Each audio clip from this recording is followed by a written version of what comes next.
जय श्री राधे राधे मित्रों। गुफा की पुकार, स्त्रियों के कंकालों का रहस्य। गांव की बेटी। उत्तराखंड के एक छोटे से गांव ब्रह्मखेत में एक रहस्यमय गुफा थी, जिसे गांव वाले स्त्रियों की गुफा कहते थे। माना जाता था कि इस गुफा में केवल स्त्रियों के कंकाल पाए जाते हैं, वो भी केवल 25 वर्ष से कम उम्र की युवतियों के। वर्षों से गांव की लड़कियां अचानक गायब हो जाती थीं और फिर कभी नहीं मिलती थीं। गांव वालों ने उस गुफा को शापित मानकर बंद कर दिया था, परंतु गांव की एक लड़की वैदेही, जो पढ़ी लिखी और साहसी थी, इस रहस्य को उजागर करना चाहती थी। वह अपने बचपन की सहेली मीनाक्षी के अचानक गायब हो जाने से आहत थी। वैदेही को विश्वास था कि उसकी सहेली अभी जिंदा है। गुफा के भीतर एक अमावस्या की रात वैदेही अपने कैमरे और टॉर्च के साथ उस गुफा में प्रवेश कर गई। अंदर प्रवेश करते ही उसे एक अजीब सी गंध आई। सड़ी हुई हड्डियों और कुछ अदृश्य उपस्थिति की। गुफा के दीवारों पर रक्त से लिखे श्लोक थे, जिनमें लिखा था, स्त्री की देह शक्ति का द्वार, पर जब शक्ति बंधन में हो तो उसका क्रोध ही मृत्यु है। गुफा के भीतर उसे हड्डियों के ढेर मिले और हर खोपड़ी के पास किसी न किसी युवती का नाम खुदा हुआ था। वहां उसे मीनाक्षी का कंकाल भी मिला। पिशाचनी का रहस्य। गुफा के अंतिम कक्ष में वैदेही का सामना हुआ एक पिशाचनी से, जो स्वयं को चंद्रकांता देवी कहती थी। वह वही चंद्रकांता थी जो सैकड़ों वर्ष पहले एक देवदासी हुआ करती थी।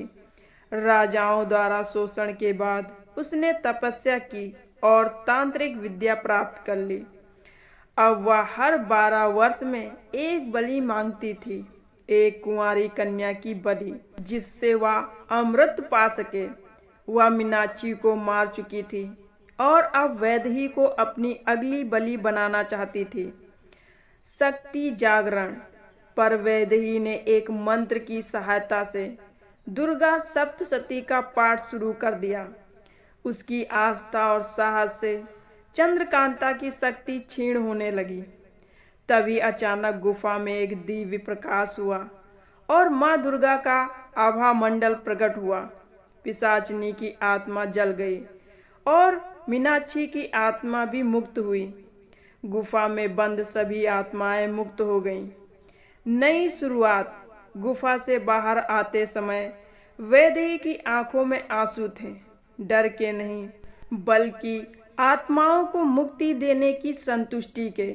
उसके बाल अब सफेद हो चुके थे, लेकिन चेहरा तेज से दमक रहा था। गांव वालों ने जब वैदेही को जीवित और बदले हुए रूप में देखा तो पहले तो भयभीत हुए, पर जब उन्होंने उसकी आंखों में करुणा और दिव्यता देखी तो उसके चरणों में झुक गए। ब्रह्मखेत, जो कभी डर और रहस्य का पर्याय था, अब शक्ति और श्रद्धा का स्थान बन चुका था। गुफा के ऊपर एक छोटा शक्ति मंदिर बनाया गया, जिसमें वैदेही ने स्वयं मां दुर्गा की मूर्ति स्थापित की। उस स्थान पर जहां एक समय पिशाचनी का अधर्म राज करता था, वैदेही ने शहर लौटने से इनकार कर दिया। वह गांव में ही रहकर लड़कियों को शिक्षा, आत्मरक्षा और आत्मविश्वास सिखाने लगी। उसने एक केंद्र खोला जिसका नाम था मीनाक्षी शक्ति पीठ, अपनी प्रिय सहेली की याद में। अब कोई भी लड़की बिना डरे उस गुफा की ओर देख सकती थी, क्योंकि वैदेही ने न केवल पिशाचनी को हराया था, बल्कि हर उस डर और शोषण को भी खत्म किया था जो सदियों से स्त्रियों के ऊपर थोपे गए थे।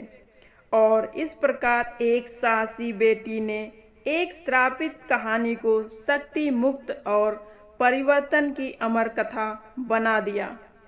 तो मित्रों, यह आज की हमारी कहानी आपको कैसी लगी?